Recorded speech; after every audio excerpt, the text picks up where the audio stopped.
দশম শ্রেণীর বন্ধুরা, কোষ বিভাজনের পার্ট 2-তে তোমাদের স্বাগত। আজকে আমরা কোষ বিভাজনের সাথে জড়িত কতগুলো খুব ইম্পর্টেন্ট টপিক পড়ব। আগের দিন আমরা মাইটোসিসের ডিটেইলিং পড়েছি, সেই ভিডিওটা আমরা ডেসক্রিপশানে আবার দিয়ে দিচ্ছি। তার আগে কোষ চক্র পড়া হয়েছে। আজকে আমরা যে জিনিসটা পড়ব তার মধ্যে সবার প্রথমে আছে ক্রসিং ওভার। ওকে, তাহলে ক্রসিং ওভার বিষয়টা কি? শোনো, ক্রসিং ওভারকে খুব সোজা সংজ্ঞায় বলা হয় নন সিস্টার ক্রোম্যাটিড দ্বয়ের মধ্যে অংশ বিনিময়। এবার ডিটেলে আসি।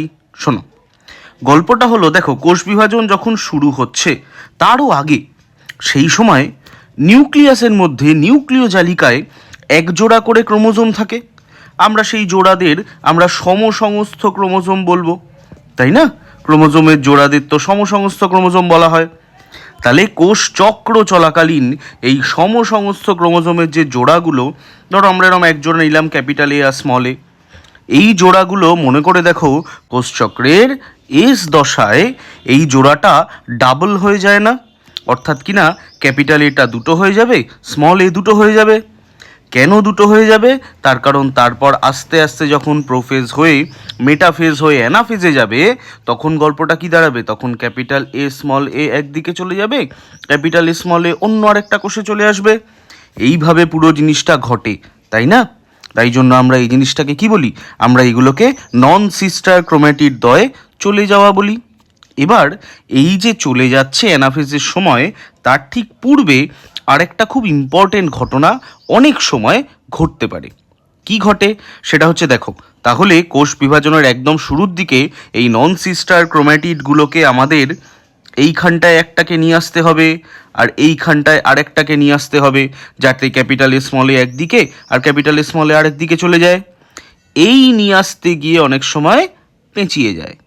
ওকে, এইখানটায় দেখো, পার্টিকুলারলি এই জায়গাটায় দেখো, ক্যাপিটাল এ আর স্মল এ দুটো নন সিস্টার ক্রোমাটিড তারা প্যাঁচ খেয়ে গেছে না? এই প্যাঁচটাকে বলে কায়াজমা। ওকে, তাহলে প্রোফেজের এক্স্যাক্টলি কোন জায়গায় আমরা বলবো? কোষ বিভাজনের একদম শুরুতে প্রোফেজে নন সিস্টার ক্রোম্যাটিড দুটির মধ্যে যদি একটি প্যাঁচ সৃষ্টি হয়, এক্স আকৃতির একটি প্যাঁচ সৃষ্টি হয়, তাকে বলা হয় কায়াজমা। এবার গল্পটা হচ্ছে, এই কায়াজমার পর নন সিস্টার ক্রোম্যাটিডগুলো আস্তে আস্তে, জানো তো, এইভাবে খুলে যাবে। খুব সহজ করে বলতে গেলে এই মাঝখান থেকে খুলে যাবে। মাঝখান থেকে খুলে জোড়া লাগলে দেখো তারা দেখতে এই রকম হয়ে যাচ্ছে না, তাই না? দেখো, এদের দুজনের মধ্যে অংশের বিনিময় হয়ে গেছে। এইটুকু জিনিস তোমরা বুঝতে পারছো? এদের দুজনের মধ্যে খণ্ডাংশ বিনিময় হয়েছে। তাহলে এই নন সিস্টার ক্রোম্যাটিড দুটির মধ্যে খণ্ডাংশের বিনিময় হয়েছে। অর্থাৎ কিনা অ্যানাফেজে এরা দুজন একসাথে যাবে, এরা দুজন একসাথে নতুন কোষে যাবে। এই যে খণ্ডাংশের বিনিময়, এই ঘটনাটাকেই আমরা বলবো ক্রসিং ওভার। ওকে, তাহলে ক্রসিং ওভার কাকে বলে?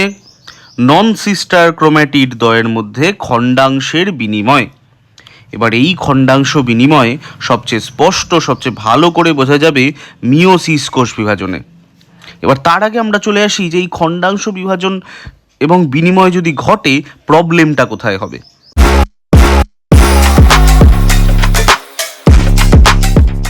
কোথায় প্রবলেম হবে? শোনো, গল্পটা হচ্ছে, ভেবে দেখো, আমাদের এই যে নিউক্লিওটাইড তাদের মধ্যেই, ভেবে দেখো, প্রবলেমটা হচ্ছে, ভেবে দেখো, আমাদের এই যে ক্রোম্যাটিড তাদের মধ্যে এরম 1 2 3 4 5 পরপর জিনগুলো বসানো থাকে, তাই না?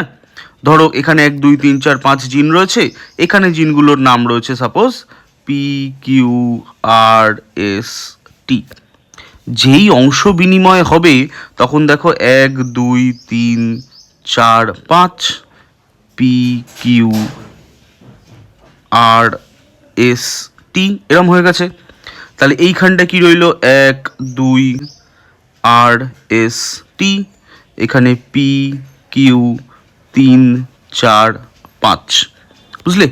জিনের সজ্জার পরিবর্তন হলো না? জিনগুলো যেরমভাবে সাজানো ছিল তার জায়গায় অন্যভাবে সাজানো হলো, তাকে আমরা বলবো রিকম্বিনেশন। জিনের কম্বিনেশনের পরিবর্তন হলো, রিকম্বিনেশন হলো। এই রিকম্বিনেশন হলে জিনের বৈশিষ্ট্যগত পরিবর্তন ঘটে।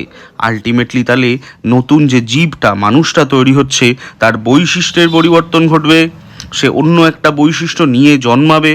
ওকে, তাহলে ক্রসিং ওভারের ফলে জীবের বৈশিষ্ট্যগত পরিবর্তন ঘটে, তার মধ্যে নতুন বৈশিষ্ট্য জাগ্রত হয়, তার জিনের সজ্জারীতির পরিবর্তন হয়। ওকে, আর ক্রসিং ওভার এক্স্যাক্টলি কোথায় ঘটে? শোনো, প্রোফেজ দশায়। কার প্রোফেজ দশায়? উত্তর হলো মিওসিস কোষ বিভাজনের। আরও ডিটেলে যদি আমরা চলে আসি, মিওসিস নিয়ে আমরা এক্ষুনি পড়বো। হ্যাঁ, শোনো, ছোট্ট করে বলে দিই, মিওসিসরা দুই ভাই, মিওসিস 1 আর মিওসিস 2। তার মধ্যে ক্রসিং ওভারের সবচেয়ে ইম্পর্টেন্ট জায়গা হলো মিওসিস 1। মিওসিস 1-এর প্রোফেজ 1 দশার, আচ্ছা আরেকটা জিনিস মনে রাখতে হবে, প্রোফেজের না অনেকগুলো উপদশা আছে, leptotene, zygotene, pachytene, diplotene, diakinesis. এটা আমরা ক্লাস 11-এ ডিটেইলে পড়বো। তাহলে আপাতত সহজটা শুনে নাও। মিওসিস 1-এর প্রোফেজ 1 দশার প্যাকাইটিন উপদশায় ক্রসিং ওভার স্টার্ট হয়। আর সেটা কমপ্লিট হয় ডায়াকাইনেসিস দশায়। ব্যাপারটা বোঝা গেছে আশা করি। ফলাফলে চলে আসি, জিনের সজ্জালিতির পরিবর্তন হচ্ছে ক্রসিং ওভারের মাধ্যমে, নতুন বৈশিষ্ট্য সৃষ্টি হচ্ছে। ওকে, এবার আমরা নেক্সট টপিকে চলে আসবো, মিওসিস কোষ বিভাজন। শোনো, মিওসিস কোষ বিভাজনের গল্পটা অ্যাকচুয়ালি ভেরি ভেরি সিম্পল। কীরকম ব্যাপারটা? আমরা মাইটোসিস কোষ বিভাজনে কী দেখেছিলাম? 2n থেকে 4c ছিল ভেতর ভেতর, সেটা ভেঙে আবার 2n আর 2n হয়েছিল। এইটা ছিল মাইটোসিসে। মিওসিসে আমাকে বানাতে তো হবে 2n থেকে n, তাই না? তো কিভাবে বানাবো? এইটা বানানোর উপায় হচ্ছে, সিম্পল একটা কাজ করব, সেটা হলো 2nটা আছে, আমি 4cটা বানাবো না। তাহলে 2nটা একইভাবে প্রোফেজ, মেটাফেজ, অ্যানাফেজ হয়ে যখন হাফ হওয়ার কথা, তখন 2nটাই ডাইরেক্ট হাফ হয়ে যাবে না? 2nটা যদি ডাবল না করে হাফ করি, তাহলে n আর n হয়ে যাবে না? ওকে, এত অবধি ব্যাপারটা স্পষ্ট হয়েছে। এরপর আমরা কি করব, এই প্রত্যেক কটা এনকে আবার আরেকটা সাইকেল অফ কোষ বিভাজনে নিয়ে যাব। ওদের বলবো, ভাই তোরা আবার না দুজনে মিলে আরও দুটো এন তৈরি কর। অর্থাৎ এই এন ওলা কোষটা, মানুষের ক্ষেত্রে যা 23টা মাত্র ক্রোমোজোম আছে, সে আর একবার বিভাজন করে তার দুটো একই রকম ক্রোমোজোম যুক্ত অপত্য তৈরি করবে। ওকে, তাহলে দেখো, মিওসিসে আলটিমেটলি একটা কোষ থেকে 4টে কোষ তৈরি হচ্ছে না, তার কারণ মিওসিসের দুটো সাইকেল হচ্ছে। দেখো, মিওসিসের তাহলে ফার্স্ট স্টেজে কি হচ্ছে, 2n থেকে 4c না হয়ে 2n থেকে হাফ হয়ে n আর n তৈরি হচ্ছে, তাকে আমরা বলবো মিওসিস 1। তাই মিওসিস 1কে বলে হ্রাস বিভাজন, ক্রোমোজোম সংখ্যা কমে। তারপর চলে আসবো মিওসিস 2, সেখানে কি হচ্ছে, সেখানে এন আবার একেবারে ইকুয়াল ডিভিশন হয়ে এন থেকে ডাবল হয়ে হাফ হয়ে আবার এন আর এন তৈরি হচ্ছে। তাই মিওসিস 2কে আমরা বলবো সমবিভাজন। আর আরেকটা জিনিস মনে রাখবে, এইভাবে মিওসিস দ্বারা আমরা মাতৃকোষের অর্ধেক ক্রোমোজোম যুক্ত অপত্য কোষ পাচ্ছি। মানে মাতৃকোষে 46টা হলে অপত্য কোষে 23টা করে ক্রোমোজোম থাকছে। এরকম দুটো 23 মিলে 46 হয়ে আবার ভ্রূণ তৈরি হচ্ছে, তাই না? তাই মিওসিস জাতীয় কোষ বিভাজন একমাত্র কাজে লাগে জনন কোষ তৈরি করতে, গ্যামেট তৈরি করতে, স্পার্ম এবং ওভাম তৈরি করতে মানুষের ক্ষেত্রে। বোঝা গিয়েছে বিষয়টা? লাস্ট আমরা যে টপিকে আসবো, কোষ বিভাজনের একদম শেষ জিনিস, দ্যাট ইজ অ্যামাইটোসিস। শোনো, অ্যামাইটোসিস মানে মাইটোসিস বাট উইদাউট বেমতন্তু। মাইটোসিস বাট উইদাউট বেমতন্তু। ওকে, কাদের হবে?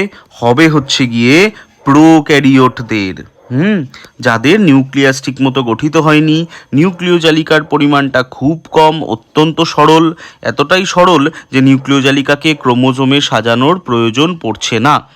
তাই ক্রোমোজোমগুলোকে বেমতন্তু দিয়ে আলাদা করে সুন্দর করে গচ্ছিত রাখারও প্রয়োজন পড়ছে না। তাই জাস্ট ডিএনএটা ডাবল হয়, কোষ হাফ হয়ে যায়।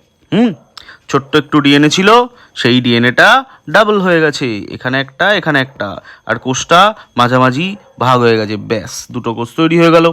কাদের হয় এককোষী প্রোক্যারিওটদের মেইনলি অ্যামাইটোসিস হবে, মানে ব্যাকটেরিয়ার হবে, কোনো কোনো ক্ষেত্রে ছোটোখাটো প্রোটোজোয়ারও হবে। ওকে, তাহলে এই হলো অ্যামাইটোসিসের গল্প। তাহলে আশা করি mitosis, meiosis, amitosis, crossing over পুরো বিষয়টা তোমাদের স্পষ্ট হয়েছে। একবার আমরা একটু তাহলে ছবি দেখে নেব। প্রথমে এই দেখো ক্রসিং ওভারের গল্প, তাহলে চলে আসি। ক্রসিং ওভারের ক্ষেত্রে তাহলে এই ছিল সিস্টার ক্রোম্যাটিড দুটি, তারা কি হলো, তাদের নন সিস্টার ক্রোম্যাটিডগুলোর মধ্যে এই পজিশনটায় দেখো কায়াজমা তৈরি হলো, তার ফলে খণ্ডাংশের বিনিময় হয়েছে। ওকে, তাহলে নন সিস্টার ক্রোম্যাটিডগুলির মধ্যে খণ্ডাংশের বিনিময় ঘটলে তাকে আমরা বলবো ক্রসিং ওভার, যেটা মিওসিস ওয়ানের প্রোফেজ ওয়ানের উপদশায় ঘটবে। প্যাকাইটিন উপদশায় ঘটবে। নেক্সট আমরা চলে আসব মিওসিসের একটা ছবিতে, ভালো করে জিনিসটা দেখে নাও।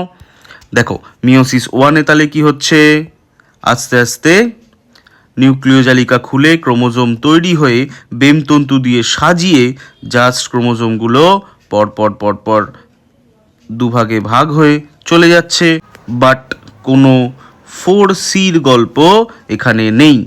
তার ফলে এন আর এন তৈরি হচ্ছে। এই এনরা আবার কি করছে, এই এনরা দেখো আবার ফার্দার ডিভিশন হচ্ছে, তাই না? এই এনরা আবার ফার্দার ডিভিশন হয়ে টেলোফেজ 2 হয়ে আলটিমেটলি সাইটোকাইনেসিস হয়ে এন আর এন 4 পিস করে তৈরি করছে। মিওসিসে একটি জনন কোষ থেকে একটি জনন মাতৃকোষ থেকে 4টি অপত্য কোষ তৈরি হয়। ওকে, আশা করি তাহলে কোষ বিভাজনের পুরো বিষয়টা তোমাদের কাছে স্পষ্ট হয়েছে। কোষ বিভাজন সংক্রান্ত আরও কোনো প্রশ্ন থাকলে তোমরা আমাকে কমেন্টে জানিও, আমি যথাসাধ্য উত্তর দেওয়ার চেষ্টা করব। আজকের মতো ক্লাস শেষ, টাটা।